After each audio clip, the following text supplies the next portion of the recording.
Hello, everybody. Welcome to today's webinar. Just be starting in a minute while we admit everyone to the room. You're welcome to go to the chat. There's the chat button down here. There's also a Q&A button for questions to the panelists. But in the chat, you can say hello and where you are at the moment, what the weather's like, if you feel like saying that. And I think we will commence. So, once again, welcome everybody to today's webinar, part of the European Online and Distance Learning Week, which Eden is organising together with several other organisations, such as the Open Distance Learning Association in Australia, the Flexible Learning Association of New Zealand, and even the United States Distance Learning Association, and the National Distance Learning Week has some contributions by the ICDE organization. So we really are a worldwide network organizing this week of webinars. My name's Alistair Creelman. I'm from Linnaeus University in the southeast of Sweden, and I'll be moderating this session. And the title today is Stepping Up to the Plate, How Technology Has Supported Open and Distance Learning During and After the Pandemic. We've been talking about all these issues for so long now about how the pandemic has influenced higher education. It's the theme of this week's, of the Distance Learning Week in many ways. In this one, we're looking at really how the tools and the platforms and the people working with them have supported the teachers when the pandemic came along, and how that support and development and professional development for teachers has evolved during the period since the pandemic started. It's still work in progress. There's still a lot to do, but we're going to hear four examples and 4 initiatives from different parts of Europe where, they have succeeded in helping teachers to move forward in working and expanding the university's infrastructure in terms of supporting online and distance learning. As you can see in the chat, please post questions to these speakers in the Q&A button. Just press there and ask your question, and I will do my best to ask the panelists about that. We're going to run with presentations and some questions, and then when all the presentations are done, then we will have more of a panel discussion. So I just like to work through the guests for today. We have a very distinguished panel here. We have from Romania, from Polytechnica University Timișoara, we have Andrei Ternachuk. You can just say hello. Hi, everyone. And from UNED in Madrid, in Spain, Jesus Boticario. It's a pleasure. From Learn Life, based in Barcelona, in Spain, Lisa Marie Balaschke. Hi, everyone. And from Blackboard, Annabelle Bush. Hi, it's a pleasure to meet you. So, with those matters in order, and I see some hellos from Romania and from Zagreb and Croatia. There are now quite a lot of people in there. You're welcome to write your greetings in the chat. Otherwise, I suggest that we move into our presentations. First up, we're going to have Jesus Boticario, and you can introduce yourself a little bit, from UNED in Madrid in Spain. And the title of the presentation is Digital Resources, Methodologies and AI Technologies to Face the Challenges Beyond 2020. So, Jesus, you can take it. Let me share my screen first.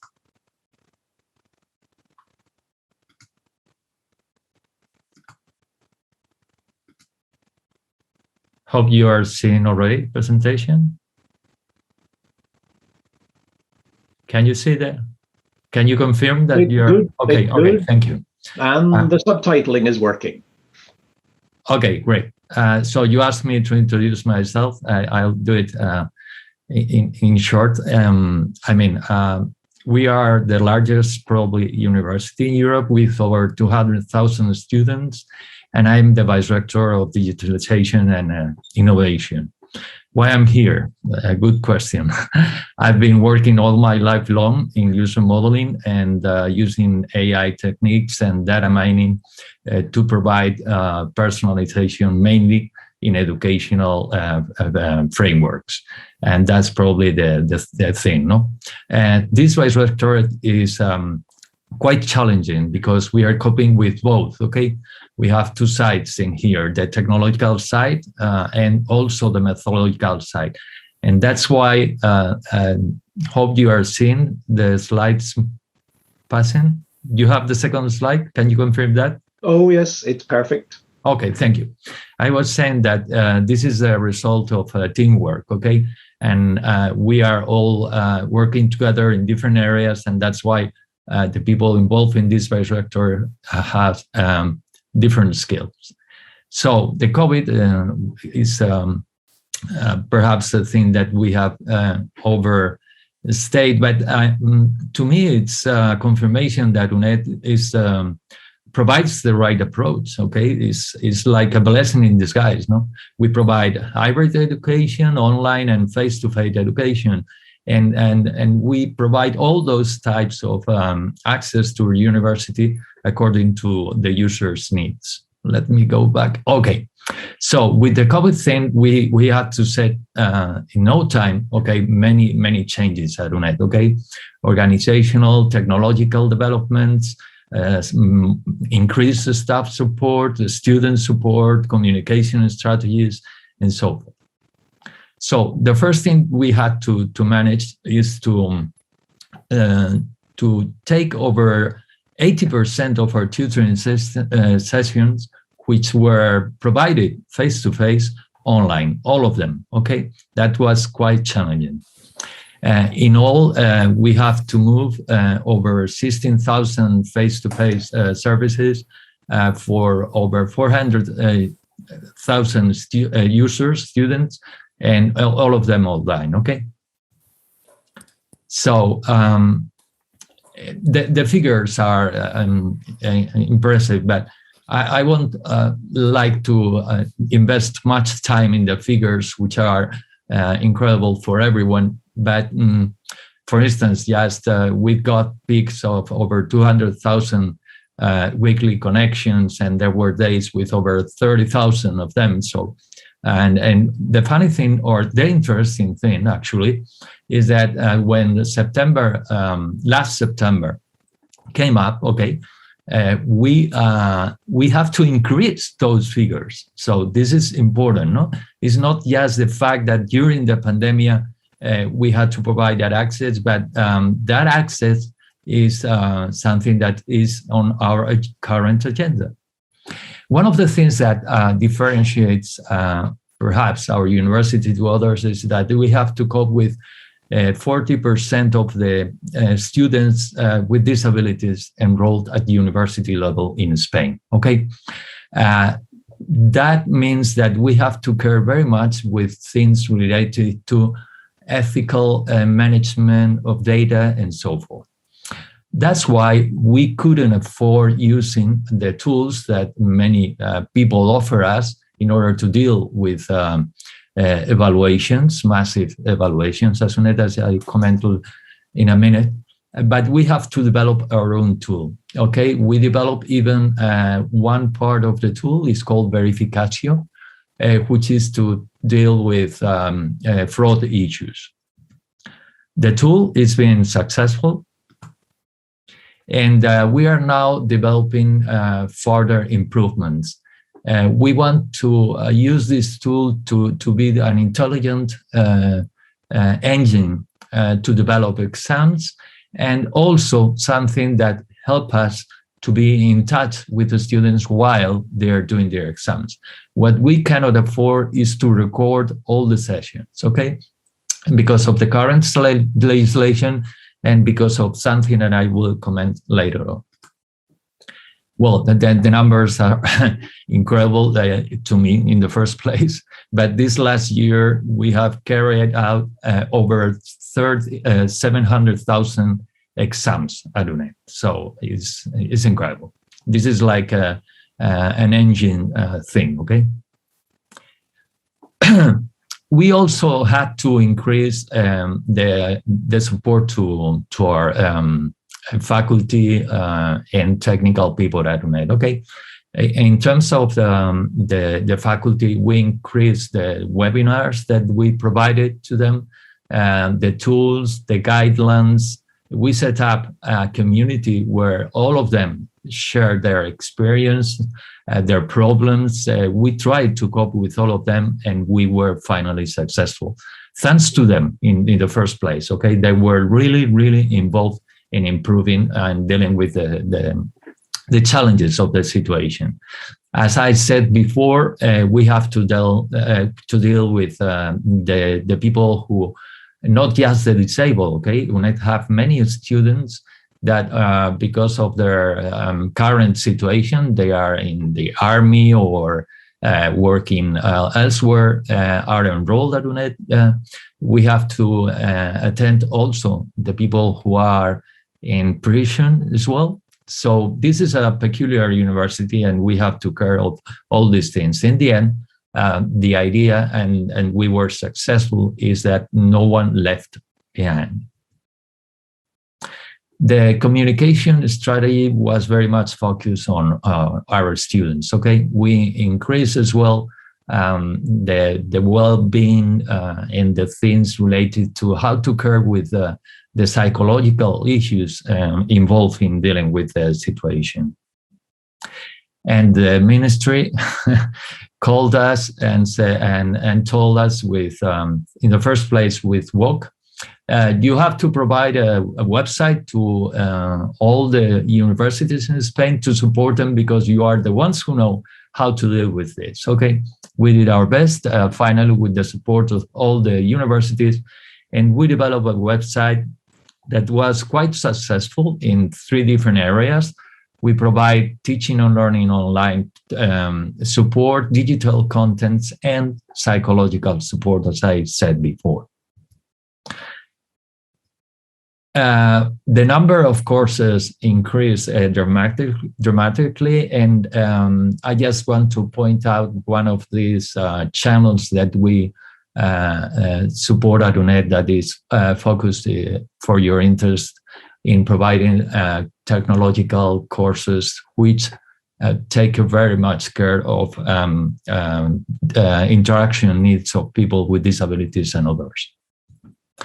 So the COVID came up, and AI was going to be the new engine to support this. Artificial intelligence is going to change everything, apparently. Well, that was the case in our vice rectorate. We followed beforehand, okay, before this pandemic came up, our own strategic plan, which was very much focused on supporting education with AI technologies. So the plan that we launched at UNED 2 years ago covered ethical framework proposal, data recovery and curing in order to deal with the right type of data, data analysis, evidence-based interventions, and provide predictive modeling. The first thing that we did, and this is probably, again, something interesting to share with you, is that we provide the whole faculty members and the students and the administrative people, everyone, the whole university, the opportunity to decide what they wanted to do with these technologies, in order not just to cover with the privacy and ethical issues involved in the regulations, but our own ethical approach to this. And we came up with our own ethical framework, and we are already applying that framework at UNED, which includes 12 different cautions in order to deal with these issues. In terms of data, the things are not that easy. And in particular, in a large university like UNED with over 1 million educational objects, just to comment one of the figures, okay? So the first problem is to set up the right infrastructure, not just the classical single data warehouse, but as well data lake and other facilities in order to increase the possibilities of analysis. So, in terms of analysis, we have to as well improve how we are going to monitor the use of data, okay? The reports that come from courses, degrees, and faculties, the reports that comes as well from analyzing diverse inputs from different faculties which follow different methodologies. And the situation is completely different, okay? If you bear in mind what could be the interactions in computer science versus philology, you can imagine the differences. And well, the next step is to find evidence, okay? This is not a matter of discussion, but to find evidence from data in order to improve education. And the final step is how to deal with the feedback, okay? And in this regard, it's not just using the classical dashboards, the approach, but as well to develop our own recommender systems. So we are right now improving the dashboards that we provide, but as well, we have already 2 new recommender systems that we are going to deploy. One focus on prevention, retention, and the other one on assisting the students when they are enrolled. In terms of improving the production of contents, we develop as well our own tool, okay? We developed a new tool called GICU to facilitate how the teachers combine different information sources easily with drag and drop and provide outputs in different formats from EPUB, PDF, whatever, you name it. And finally, the final step of the changes is to improve, promote, and increase innovation in education. And to this, we have set up an innovation hub. Right now, there is a group of teachers that have recently awarded to be proposing. They are experts in this field, okay? Proposing what should be involved in this hub. We have already an idea. The idea is to cover intelligent search engines, recommending systems, some predictive models, all of them based on sharing all the innovation educational approaches at UNED. And finally, we are already improving our tools, sharing the innovation that comes from the research of many teachers at UNED. And so we are taking on board their own tools and to deploy them at the university level. Because I think I'm using too much time, I won't go into detail, but just to finish up this introduction of the things that we are doing, we are as well dealing with something that is very relevant and is going to be increasingly relevant, which is not to deal just with the classical course online, but also the social interventions as UNED. And to provide an ecological system that combines all these tools.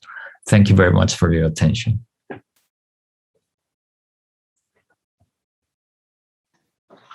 Thank you. That was a very impressive presentation, and I think it raises many questions that a lot of us are working with.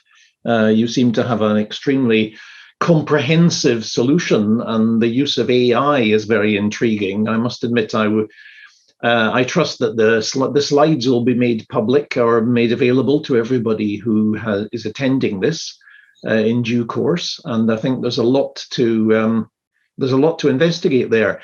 If you have any good link, you could put it in the chat, please, Jesus, because maybe the people can then start looking, not so much at your slides, but maybe to your website or somewhere where people can immediately go and see what you're doing. Looking for some questions. Please write your questions in the Q&A section. If you're not quite sure how to do that, it is possible to write them in the chat, but we would like to have them in the Q&A. I must say, there were many things that I wondered about, really. You talked about support to students. What about this? I was thinking about the soft side of support, because one of the things that the students have, a lot of feedback that's come that I've seen, was about more, the softer side, counselling, remote counselling during lockdown, various other study, advice and help and support. How did you deal with that? Yeah, that's a very interesting question, actually. We have a plan called Wellbeing, okay, which involves mentoring, coaching, and sharing experiences among them. Right now, the new students at UNED are supported in terms of a culture, and because this type of education is challenging for many students. Okay, many of them, the majority actually. Okay, there are people who could be in the peculiar situations, and most of them work and have family, issues, so they don't have that much time.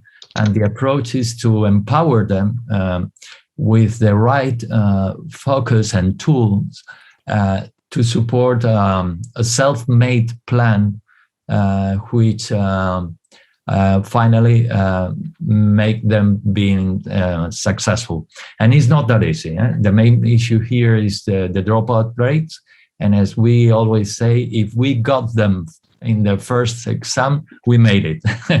So it's incredible. But yeah, the statistics and data provide this evidence. Okay, if we get them for the first exam, they get hooked somehow. Okay, and they stay with us. Yeah. Just wondering if any of the other panelists have any questions. Anything spontaneous? I actually do have a question. You were mentioning accessibility as one of the key elements as well. How do you measure progress that you're making on accessibility? Well, that's an open question. Thank you very much.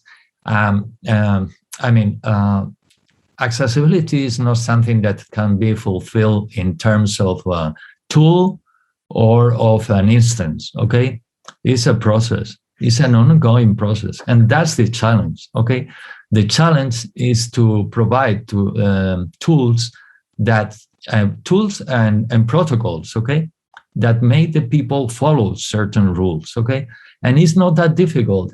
It helps a lot. AI technologies and metadata, things that support better personalization of the services that we are providing. So it's a win-win, okay? And the people, it's not that difficult to follow this. There are many people who think that this is very difficult, and it's not that much, using the right tools. Okay, thanks very much. I'd like to move on now, and we will move to the next speaker. So we have Andrei Ternauchuk from Timisoara, and your story, because it is a story, as I understand, the road to openness, the IT admin story. So looking forward to hearing your angle on things from an IT admin perspective. So yeah, off you go, Andrei. Thank you, Alistair. As you have said, my story is from a different perspective than Jesus's, because he presented an overarching strategy that his university has applied. I will present a much lower perspective, entitled The Road to Openness, the IT Admin Story. So I will begin with a very short biography, which is relevant to this story. 10 years ago, I finished my PhD studies, and as some of the achievements of that research, I contributed to the development of the e-learning platform that the Polytechnic University of Timișoara in Romania is currently using. 20 years ago, more than 20 years ago, distance learning courses began here. They were in a hybrid format because even though they had the materials online and some activities, they also had face-to-face meetings, and the evaluation also stood in a classroom, because this is the way that the accreditation worked at that time. So 10 years ago, as I said, we began working on the current platform. I was the main developer then. Me and another colleague who managed the server side of things, the configuration and so on. We developed this platform, which in the beginning only served the distance learning courses.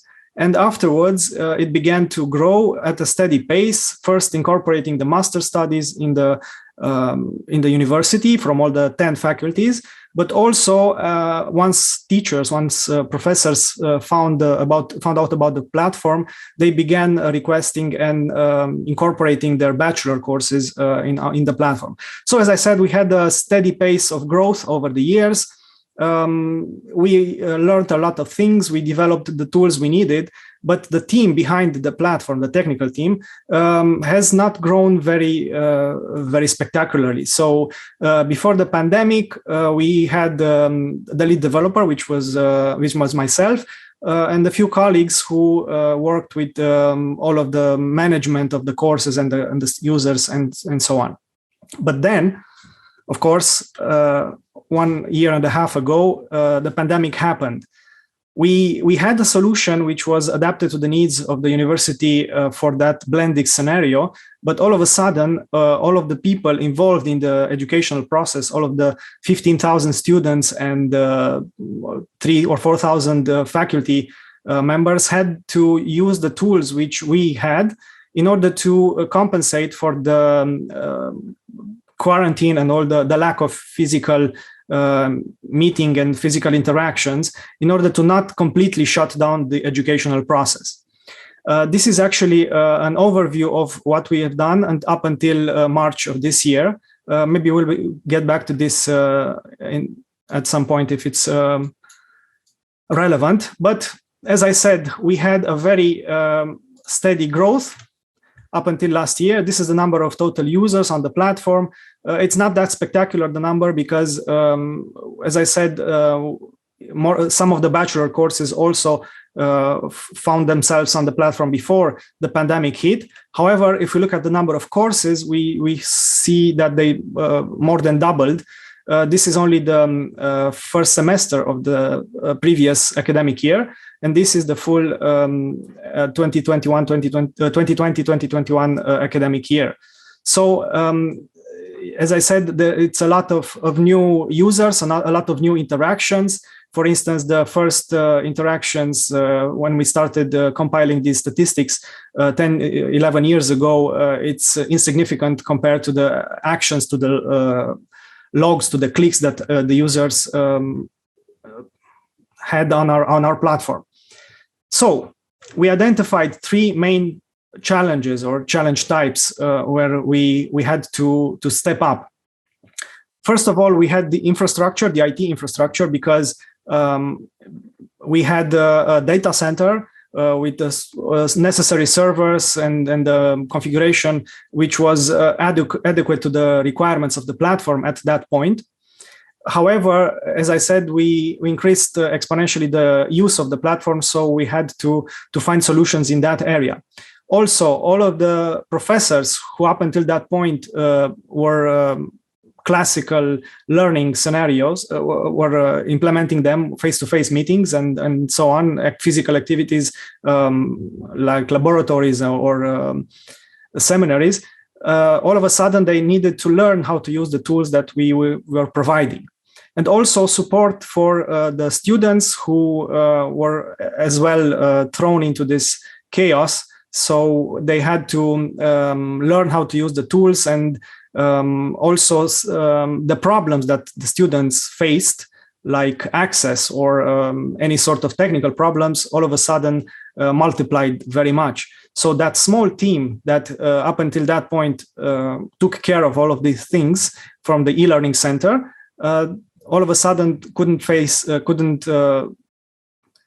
make it work with all of this additional work. So from the infrastructure point of view, we chose to go to the cloud, of course. We contracted professional cloud hosting services.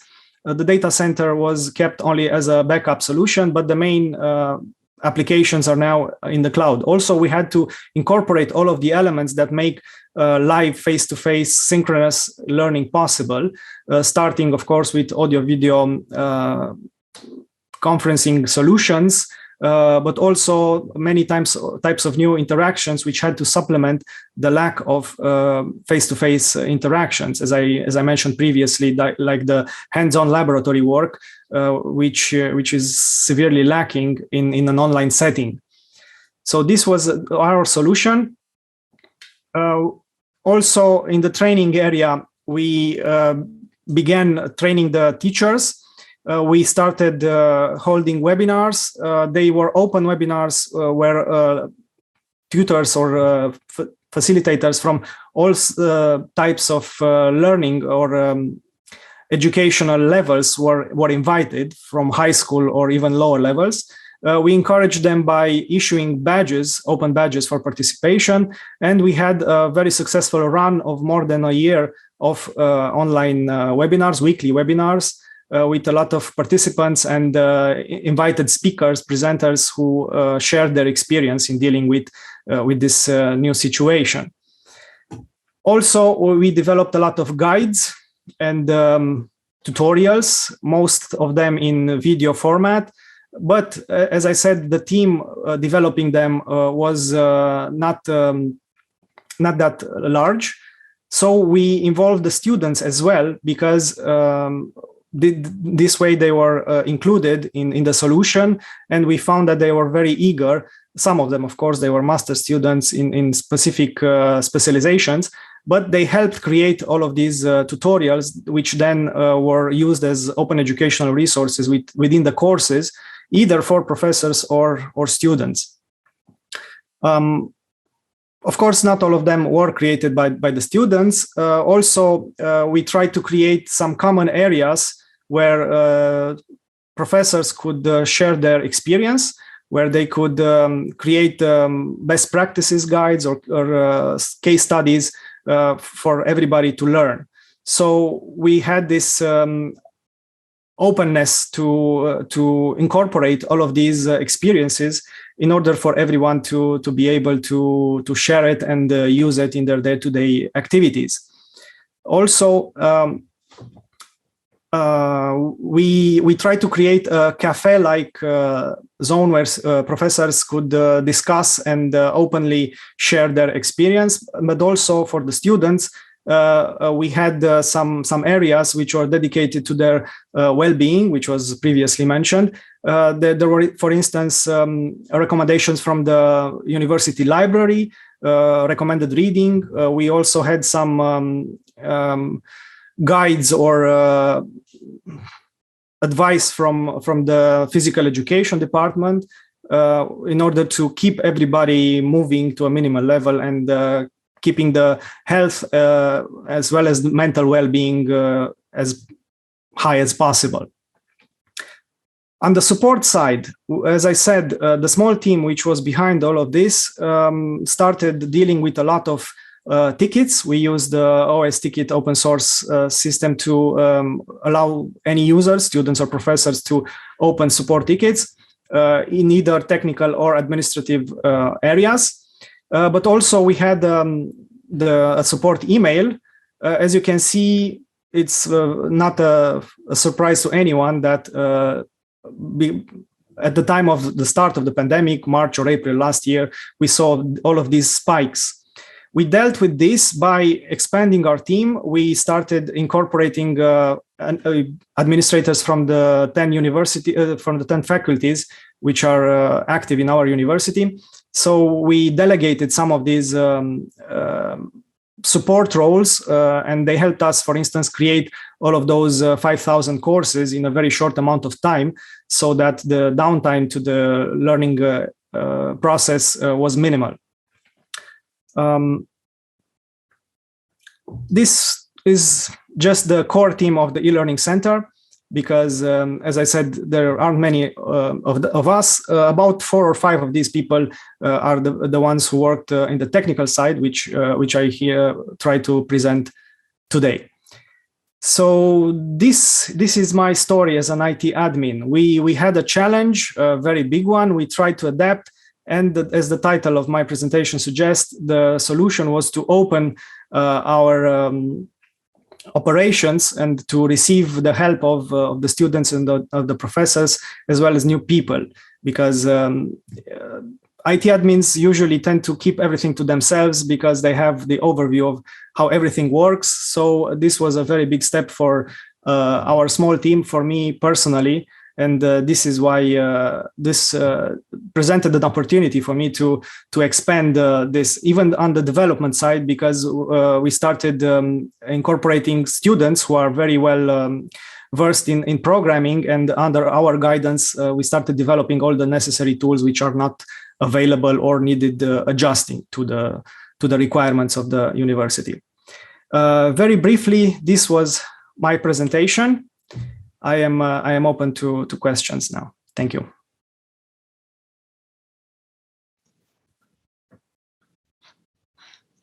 Okay, thanks very much. Once again, I can see a lot of parallels to the presentation from Jesus on how your departments or how your sort of staff have reacted to the pandemic crisis and have then built on it. And I really do like the involvement of students is very impressive, and the openness is also very impressive. I see a question from Lisa in the chat, but maybe you can say it.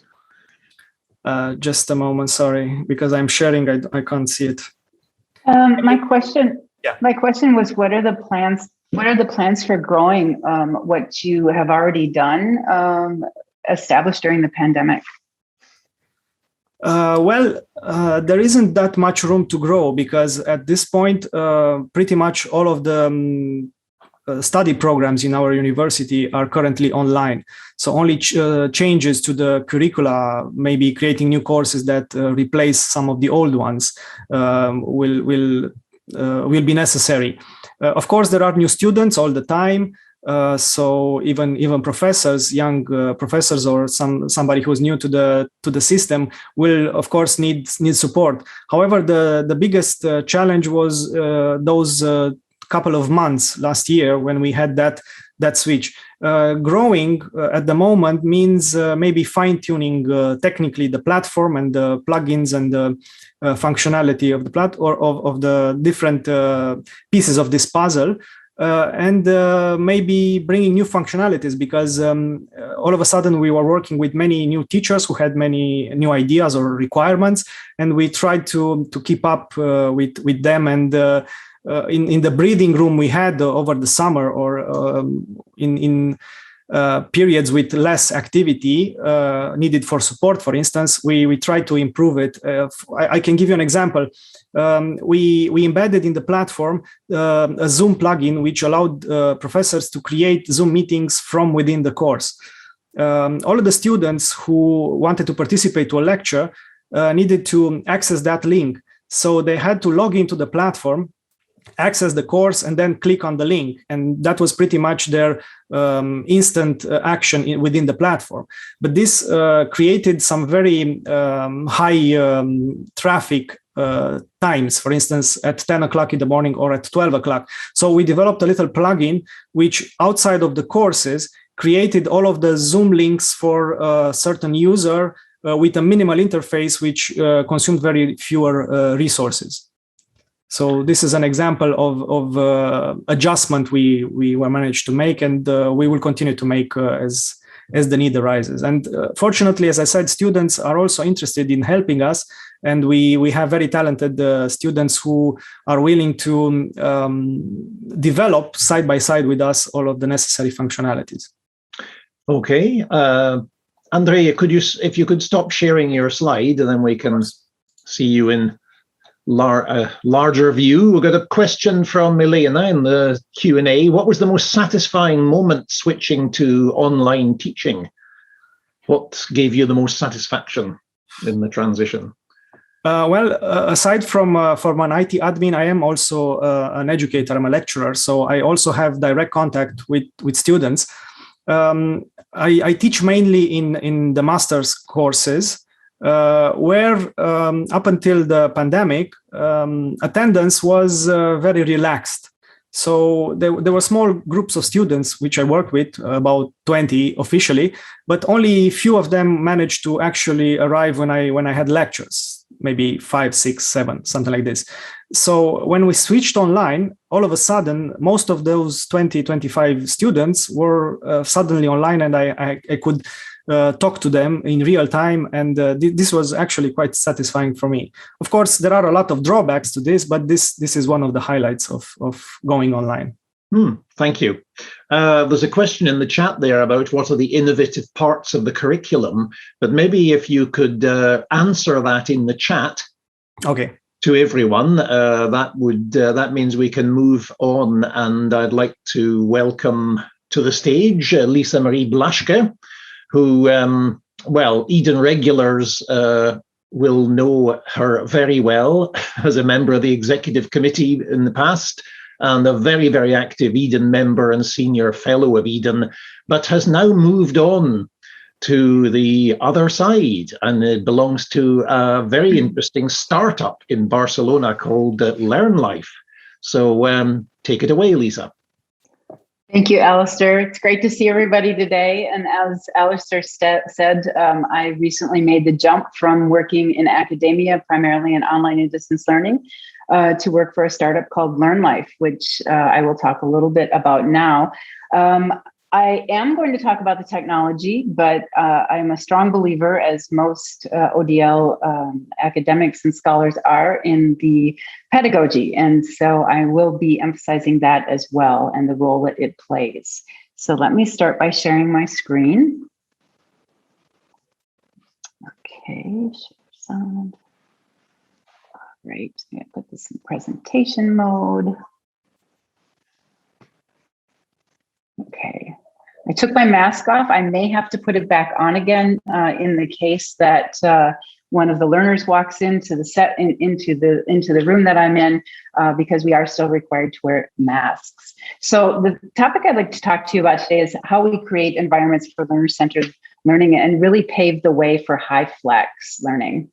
The organization that I work for is called LearnLife, and it was established in around 2016, 2017 in Barcelona, and with their urban hub, which had 3 learners at the time. We had about 60 learners last year and now have over 100 this year, in addition to opening what we call an eco hub or a nature hub, which is on the beaches of Castelldefels, outside of Barcelona, for primary year learners. And so what the goal of LearnLife is, or the vision of LearnLife is to create an ecosystem of learning that connects learners from around the world. Some of our ambitions by 2030, and any of you who are familiar with the OECD publication on their views for what learning will look like, this is very much in alignment with that. Our goal is to have engaged over 100 million learners with the idea of self-determined learning and personal learning within and helping learners discover their passions and interests. And to have engaged 4 million educators, 100,000 schools through our Hubling projects, and to have 2,000 hubs created around the world. And we have already started. There are hubs in Switzerland. There are learning hubs in Germany. There will be one opening up in Hamburg next fall. And we have hubs potentials in Costa Rica and a number of places around the world. Our approach is really to implement self-determined learning, which is moving away from standardized learning, passive, scripted, dependent, to more self-directed and self-determined learning, where learners are actually being more creative, asking questions, are engaged, collaborative, and are applying what they've learned. So another thing that is really, I think, critical about Learn Life that I wanted to emphasize is, and I'm not going to read through all of this, you can certainly read through it now, is our positive relationships, that we develop these kinds of relationships with our learners, that there's empathetic collaboration, that there is respect between the learning guides, we don't call them teachers, and the learners, and that they grow through adventure. Failing is a very important part of what we do at Learn Life, so that we can learn from those experiences and apply what we've learned to future experiences, and to have really fair communities working together to ensure that everybody is included, and also authentic trust. So we have been primarily face-to-face in our teaching and in our learning since before the pandemic started, and things were going very well for Learn Life. Was identified as one of the best startups in Barcelona, I think last year and the year before. And then the pandemic hit, and it took them 24 hours to go online with the learning guides who were not trained in online teaching. I talked to one of the learners yesterday, and he said, we just flipped a switch and they adapted to it. And it was just incredible.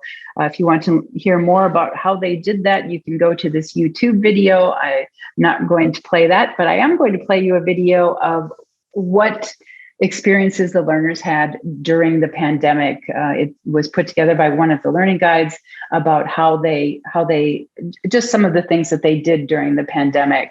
The priority when the pandemic first hit was on really the mental health and wellness of our learners, to ensure that they were safe at home, that they felt safe at home, and also that our learning guides did not become burned out. Another important thing was to maintain relationships and to keep those relationships ongoing. And that was mostly done through real talks and learner guide check-ins every day. Some of the challenges that we ran into, there was the learning guides needed to be trained in how to do online learning. Learners were disappearing. There was a lack of social opportunities. And so this was improved on with constant iterations throughout the process. So the learning guides would meet every day and discuss how they could improve on the processes. So they were really adapting on the move, or as my colleague Sam likes to say, we were building the plane as it was flying. And so what they did to really adapt to that is, or what we did is to have mentor meetings every week to engage and re-engage with the learners, to have these check-ins every single day, individual ones with the learners, to see how they were doing, how they were managing their learning. Learners were setting their own schedules and being self-directed even before the pandemic hit, which I think is a very interesting aspect. In a lot of the schools that transitioned into online environments, learners were very passive and the schedules were set by the teachers. Because the Learn Life learners were already self-directed, it gave them an opportunity to more easily transition into an online environment. They had as many offline activities as much as possible. We tried to reduce screen time as much as possible and really focus on building community in an online environment. The families were also involved and they incorporated their home experiences using resources from home. And we also used a lot of open educational resources. Technologies that were used, Google Suite apps were used, Monday.com, Basecamp, Zoom, WhatsApp, email, Miro. And this is an example of how we used whatever technology was available to support the teaching and learning approach that needed to be used. So I'm just going to quickly show you this video, which gives you insight into their experiences.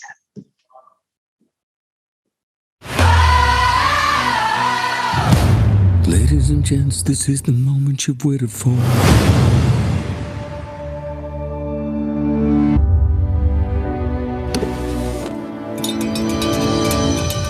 Girls, I think I've had an idea.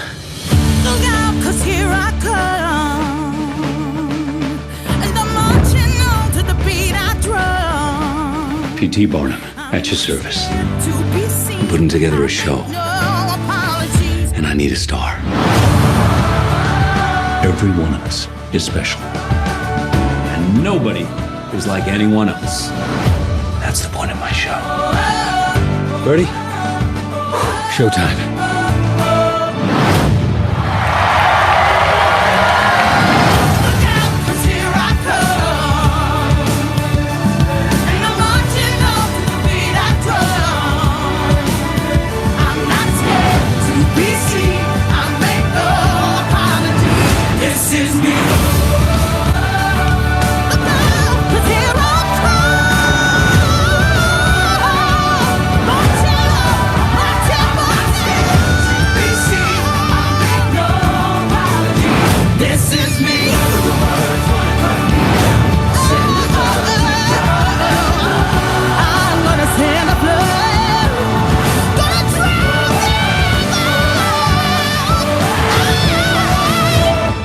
No one ever made a difference by being like everyone else.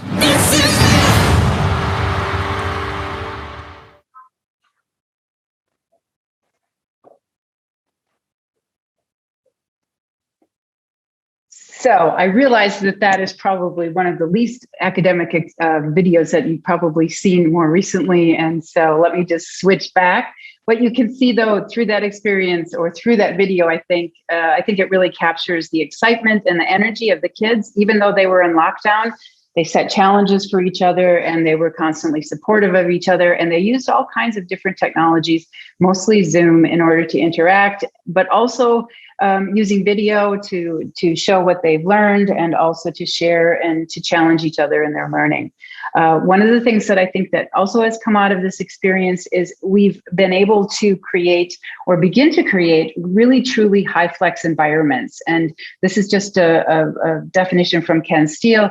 Tony Bates has written a lot about high flex in some of his work, but it really lets students shift seamlessly between doing face-to-face or doing online, wherever they are and whenever they want to. And some of those design principles are things like learner choice, equivalency, reusability, accessibility, but also empathy, trust, and respect. And I think one of the reasons why LearnLife has been very able to do this, to move learners into an online environment in a very easy or I guess not easy, but in a smoother way than a lot of traditional schools, is that we have learner-centered learning environments where the learner is the agent of their learning, positive personal relationships that are empathetic, trustful, and with respect, self-determined and self-directed learners where the teachers are guides, and co-creation of the learning experience and pathways, and also flexible and accessible technology choice depending on whatever the pedagogical need is. And this is why it works for LearnLife, learner-centered. This sounds to me like I'm selling LearnLife, but I'm super excited about what we're doing. And I think for me, it brings together a lot of the things that we've done within online learning and how we can help kids to really adapt to whatever learning experience they have, whether it's online, whether it's blended, and it's applying a pedagogy that's very learner-centered and technology that is agile, and then this vision of bringing together learners from across the world. So that is my presentation, and I'm going to stop sharing. Thank you. Intriguing indeed. I once again invite questions. Please type your questions in the Q&A or in the chat. I don't mind. And whichever channel you want to use. One thing that on the last slide there, I can't help. I mean, I like language. I saw the word hubbling. What's a hubbling? Hubbling is a smaller version of a hub that actually exists within the school. And we've got in Hamburg, we just signed on for a few thousand schools to create these hubblings, which are a place where kids can actually practice self-determined learning, and they can discover their passions and really develop those in a self-directed and self-determined way. Nice. If you belong to one, could you be a hublet? Yes, I never thought of that, Alistair, but yes. There's lots of possibilities there. While waiting for some, if there, so please type your questions. I was thinking that, I mean, there's a lot of talk, hybrid, high flex, bi-chronous. There are many, many terms being bandied around at the moment. And it strikes me sometimes that we're trying to be, I don't know, how flexible can we really be before we actually confuse everybody? Because I think there are some students, young and old, who can deal with a multi-tool environment and can quickly switch between media sorts and can thrive in this kind of very, very wide-ranging environment. But there are others who can get extremely stressed by this. And how do we deal? I think both young and old I've met who get stressed even in more traditional learning environments at universities, where basically if we introduce more than one or two platforms, they get stressed. Yeah. Is there a danger that we become so flexible that people can't see what we're trying to do? I would say that there is a danger, and I think we always have to think about who our audience is and where our learners are and what kind of scaffolding they need or what kind of supports they need. I mean, we have a number of neurodiverse learners here, and so we have come up, and they actually have difficulties within the face-to-face environment. Become very distracted, are quickly agitated. And so some of them are actually learning from home 2 days of the week just so that they can have an opportunity to have that quiet and that peace that they need in order to learn in a non-distracting environment. So yes, we really need to think about what kind of settings work best. And I think that's when personal learning becomes very important. Yes, you've got a congratulations in the Q&A there. Someone who enjoyed what you did, but no particular question. If I look at the other panelists, any ideas that any thoughts you have from this, or comments on what we've been talking about?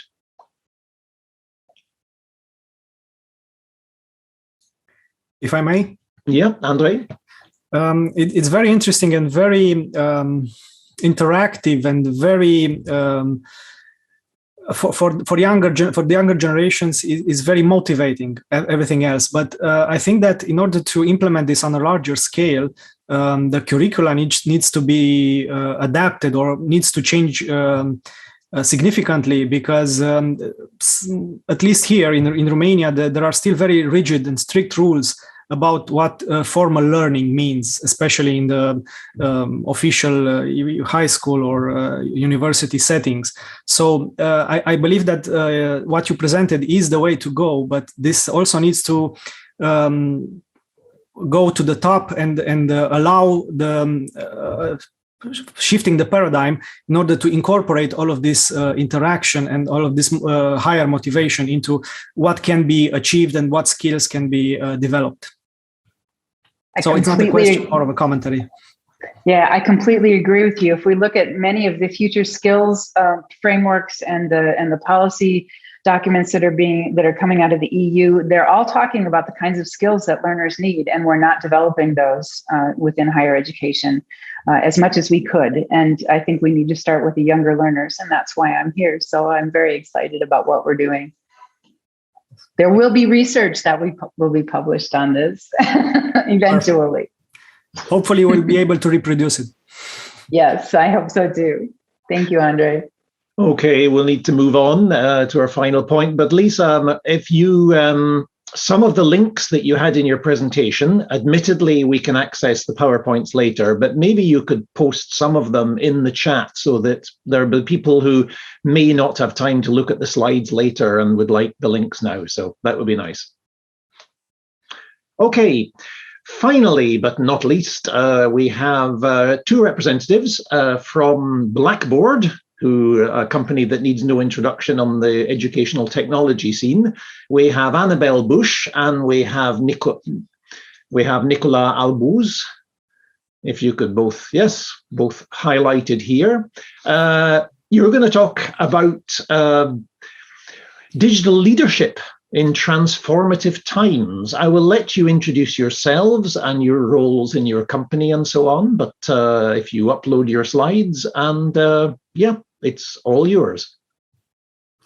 So Nico, would you like to be first, and then I can jump into the presentation? Yes, sure. So hi, everyone. Thank you very much for attending that session. I am Nicolas Albouz. I am the regional vice president at Blackboard, covering multiple European countries, as well as Africa.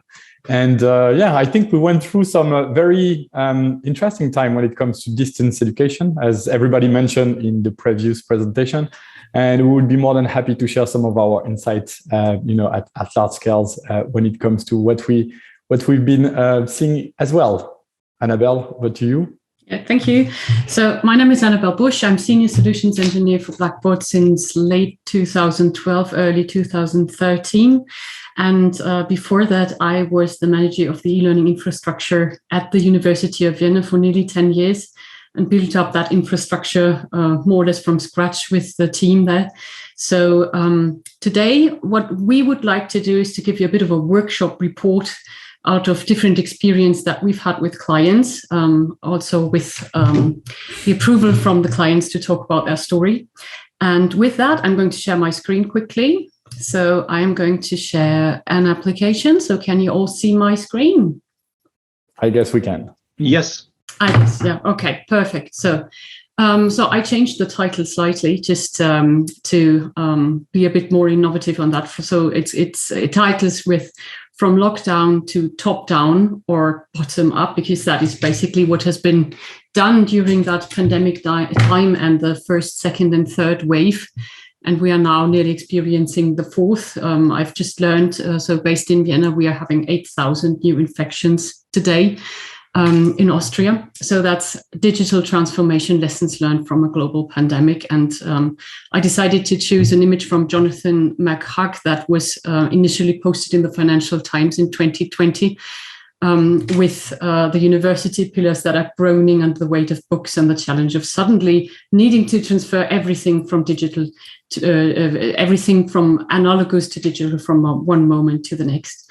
So this has been described as the big nudge moment in education to drive edtech solutions adoption. So that has maybe someone of you has heard of that book from Richard H. Teller and Cass R. Sunstein, which describes the nudge that can help policymakers and other choice designers lead people to make better choices without restricting their freedom to choose.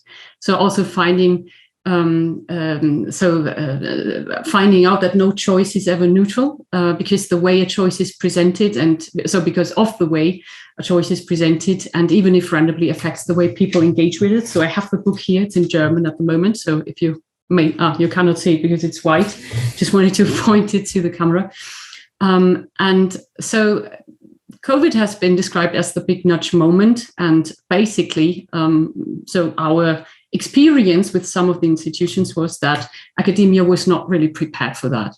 So, and that should be described by that little graphic here. So distance learning is not a priority. So that has never been, and neither has the virtual meeting sphere at universities. So according to the World Economic Forum, over 1.2 billion students were out of the classroom and had to be educated from one moment to the other. So that's what this tries to. And then our reality, you all know, everybody has experienced that. So so that should be illustrated by that. So I took it out from a website that is highlighting the funniest caricatures that have been produced last year. So one is that I liked it, found it quite funny, and I also like the South African one here with Nelson Mandela looking down and said 21 days of lockdown is not really an issue. So but what we experienced, and this is a screenshot of our server or login group monitor at the peak of the second wave and the start of the academic year in October 2020. So this is the European login group from the Frankfurt data center. So the Frankfurt data center is also mirrored in the area of Frankfurt due to GDPR requirements. where we would usually count. So this is showing the number of concurrent users. As you can see here, on the 13th of October, there was a peak that went above 1,800,000 concurrent users, which is a lot. So the infrastructure is now prepared for 4 million concurrent, which can get elastic and scale up depending on the usage. But so usually a normal pre-COVID usage that you would have seen in this graph here would have been down to 30 to 50K connections. So a big transformation has happened. So we saw only on our infrastructures 9,000% of increase in the use of virtual classrooms and a 60% increase in the use of mobile devices. To be a bit more specific on that one, so it has, of course, that nudge moment accelerated the adoption of Blackboard's digital tools in 2020 compared to 2019. So 400% growth in Blackboard Learn SaaS usage. So that is our learning management solution. 4,800. So that is, I think, just for a specific amount of time in the use of virtual classroom, growth in mobile app use, student support services, school-to-home communication. So that is what we could analyze out of our infrastructures. So the challenge was, and with that, I'm going to soon jump into the client examples, was to provide high-quality personalized teaching to a large number of students all of a sudden, and also provide for large-scale, not only environment, but also for large-scale sessions in some of the cases, and that is what I'm trying to show you now. So example one was the Centre National d'Enseignement à Distance, so who was already a client, but who was able to scale up to the whole French Ministry of Education. What does that mean? So here you see Emmanuel Macron, President of the French Republic, speak to fifth graders via Blackboard Collaborate, which is our virtual classroom solution. And the project that underlies that, or that what that picture is the result of, is that the project was extended by the French Ministry of Education to 3.7 million primary and secondary students in K-12, which means that every teacher in France had the opportunity to create a classroom for their students with a very, very simple and easy to connect solution in order to really serve 3.7 million users from one day to the other. So literally from one day to the other. So it was an implementation time of roughly 2 weeks because they already had a login group, so a so-called login group in place. But maybe Nico, you want to talk a bit about it? Thank you very much, Annabelle. I think what's interesting is that le Centre National d'Enseignement à Distance, CNED, is very similar to UNED, right? UNED is the Spanish CNED somehow, or CNED is the French UNED. You can put it the other way around. What is curious is that, so the French Ministry of Education came to CNED and say, you're going to have to support the whole of K-12 in France, which was something at that scale that never ever happened in France, right? And so we're very pleased to work together with them to find out what are going to be the challenges, what are going to be the need, the requirement, and so on. And all of a sudden, we came to a position where we were, I think, having more than 2 million kids joining our virtual class solution on a daily basis, and so we could help them also to monitor through that data. That was quite of a journey, but we were extremely pleased to participate to that mission of bringing continuity to the teaching and learning activity in France for the kids, and so on and so forth. So very, very, very proud of that project. Thank you, Nico. So that was a nationwide project to sustain teaching for all teachers and students in France. So here it's a bit described how the courses were classified and how they were set up, and the 3 different areas, l'école primaire, le collège, et le lycée. What was key here was the scalability to that large amount of users, so 3.7 million. Second example is the University of Vienna, also a large-scale example, not as big as CNED, but the University of Vienna at the moment hosts 90 to 100,000 students, so it always depends on the registered users. So there are much more than 100,000 registered users on the system, with 10,000 teachers or professors and staff. which is considered a large-scale institution. And they had a very specific setting. So they were using Big Blue Button as well in integration with their self-hosted Moodle. And started when it was clear in Austria that from March 16 on, all learning would be distance learning. So there was a decree, a governmental decree, that no learning was allowed to take place at the university physically. So what they tried was to just blow up the resources on their own, also just increase the resources on their own server infrastructure, but that did not work. So it was scaling up too much. And in a Big Blue Button session, I think there were only 100 people allowed, or 60. I think that is the one that is supported. And that was quite difficult. So while large-scale universities are often very skilled in running their self-hosted learning management systems in a clustered virtualized environment, the challenge that they are facing is that in-house resources are often highly insufficient to support the increasing and with that skyrocketing demand of scalable web conferencing sessions to support that demand. So spinning up those resources quickly, like server instances and configuration tasks, constitute another challenge, which is often tightened by the fact that in a crisis, all hands are needed to fulfill the most critical tasks. So they were just struggling on different fronts. So to describe the project a little bit, the university had to be switched to home learning from now on. So basically that was the order. And so there was a very strong need for large virtual classes that would scale up to 500 people per session. So that describes a bit it. So we tried to help them with an LTI and the Moodle plugin and integrated our virtual classroom solution, Collaborate, into their Moodle infrastructure. And so it didn't even, I would say, survive the pilot. The usage was so high that we actually transformed the pilot into the production site because the environment was increasing and increasing because the adoption of the virtual classroom was so high. So there was a crisis management and dialogue with the different stakeholders, so the Vice Rectorate for teaching staff, students, so they created expert teams for counseling and help desk. And that finally led to the fact that they implemented that. And let's quickly look at the timeline. And I think that we can do that quickly. But so the first call we received was on the 17th of March. So the 16th was the day when the decree came out. Then we did a proof of concept, did first tests on the system. The rector announced the availability of the tool to all staff and students.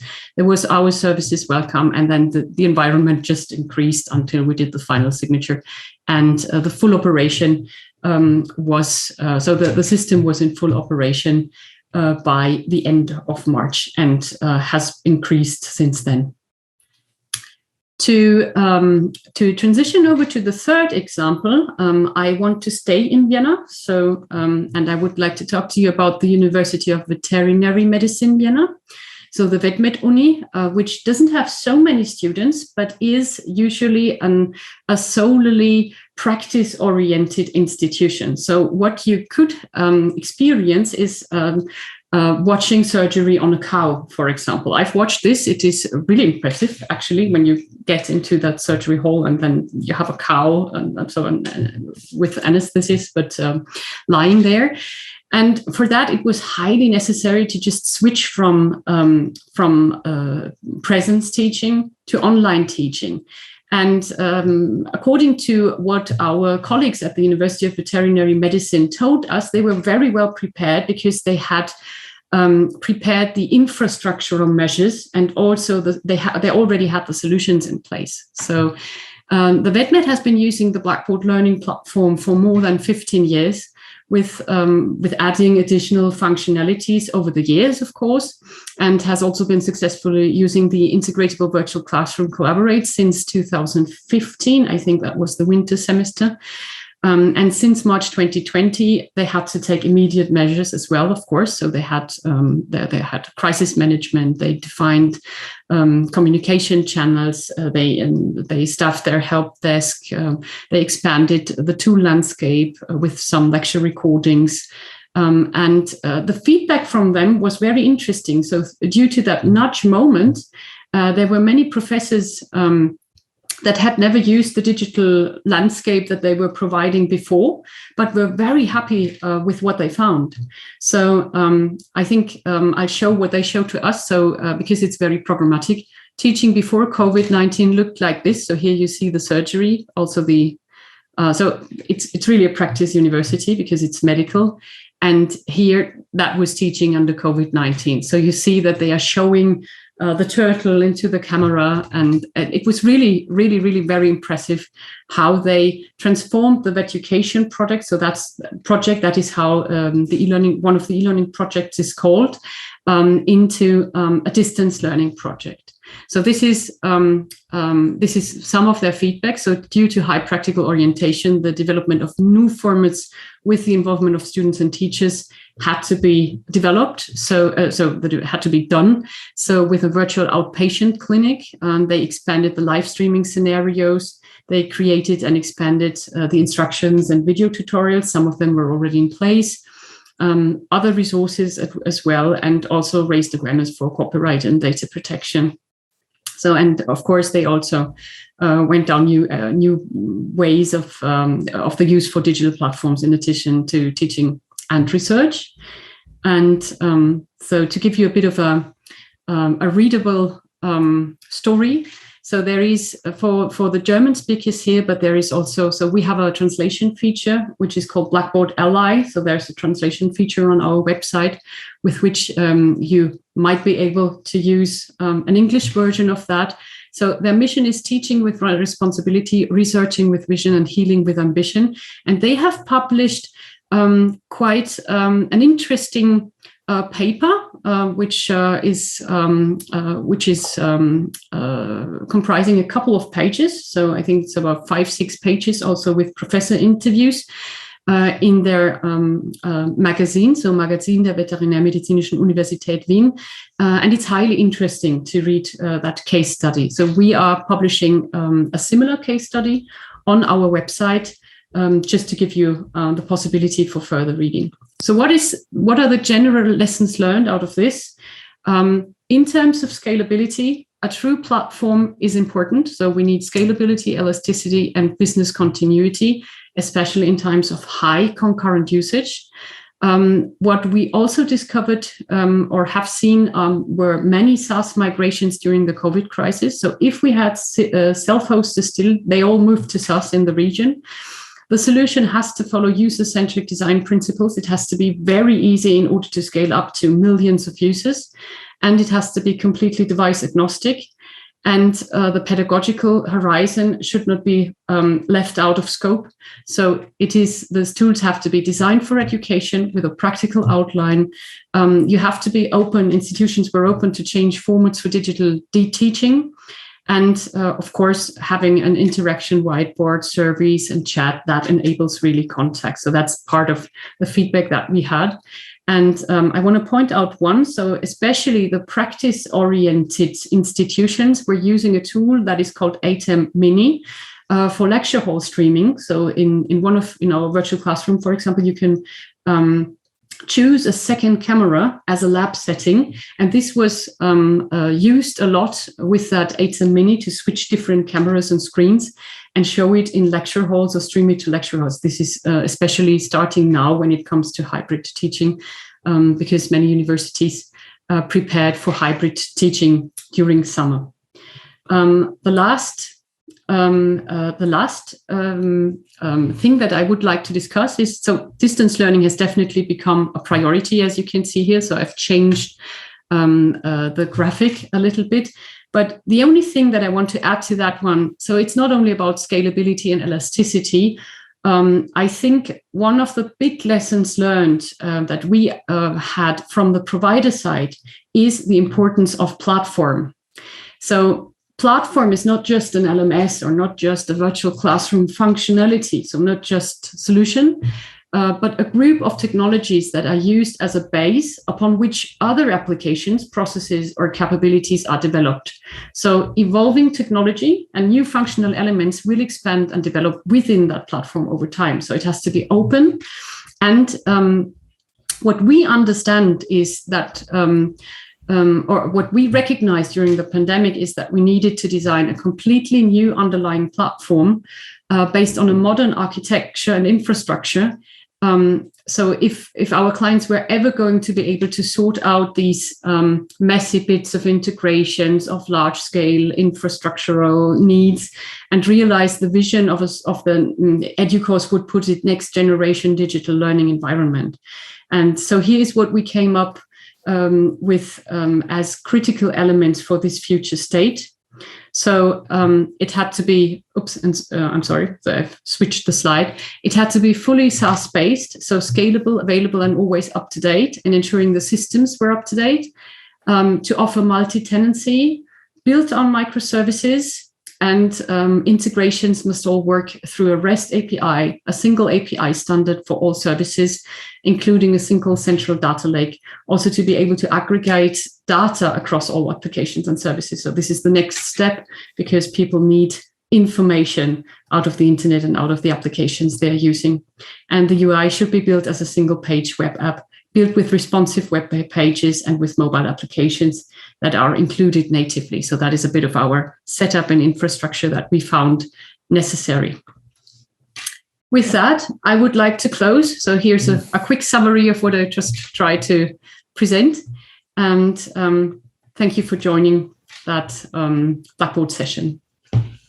Okay, thanks very much. We're nearing the end of our session. There's a question from Andras. Maybe it needs to be a fairly quick answer, but what technical background do you need to use the BBB for so many students?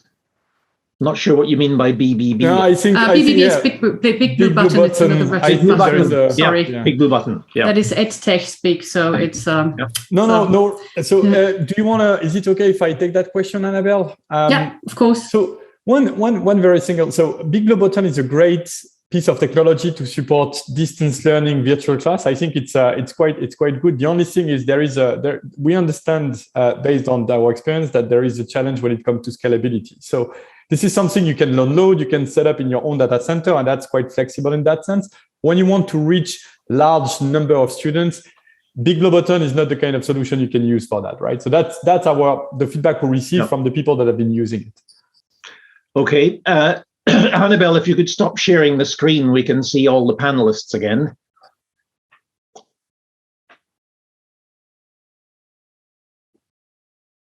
And there's a question, Jesus, you have a question for Annabelle. Yes, thank you. That's very interesting, the both of you, the presentation and the platform. And following up on your last slide, okay, the open approach of that platform, I wonder how you cope with a university such as UNED, where half the interactions occur outside the platform. And that presents a challenge, not just for us, but for any other LMS that we would like to implement at UNED. And the problem is that my view on this, that comes mainly from my own research, is that the short-sighted view of a student in a course is not enough nowadays. Okay, and that's a challenge. Data is everywhere, is spread. The interaction of the students are spread, and if the university, such as UNED, okay, provide other tools that have to interact beyond using standards, I think there is a challenge for all of us. I don't know what's your view on this. I fully agree on that, but that's so maybe my slide was a bit short-sighted for the presentation, because that is actually part of a longer presentation. So that's actually those interactions that are of interest to us. So what we have tried to build with all the solutions that we have in place and that we provide is a canonical data model. So based on our learning management system and the virtual classrooms and the integratable solutions, so anything like Badger or other solutions, we are using this canonical data model and provide it through a means that is called BB Data. So it's a reporting framework, but we can also tunnel in integrations and count the integrations. So that is one piece. So if they are integrated, of course, so with that, we are using REST APIs.